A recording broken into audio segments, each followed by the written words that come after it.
আজি অনরাল কিছু গুরুত্বপূর্ণ হত হইম মেয়ে ফুয়া বান্ধবী থাকিলে ইতার আল্লাহ যদি হতাবার্তার হয়ে তখন দয় তাহলে বউরে শেয়ার নকরিবেন, কারণ বউরে শেয়ার করলে সংসারত অশান্তি সৃষ্টি হবে। 2 নম্বর, অনর বন্ধু বান্ধব যা আত্মীয় স্বজন যা পাশাপাশি থাকব ইতার আল্লাহ কোনোদিন অনর পরিকল্পনার কথা শেয়ার নকরিবেন, কারণ বেগুন অনর বালাই না চাইব। 3 নম্বর, 4 জন একখান দি বই গেলে অন্য সমালোচনা করে অন্য দিবক গার ইয়ে মেদি যাই অনন হবেন, কারণ ইয়ে যদি অনজে বইজন দয় অনুডনের পর আবার অন সমালোচনা করিব। তাহলে 4 নম্বর,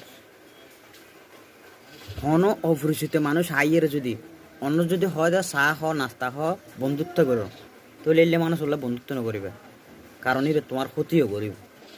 কে আল্লাহ, ওকে আল্লাহ হাফেজ, আসসালামু আলাইকুম, ধন্যবাদ।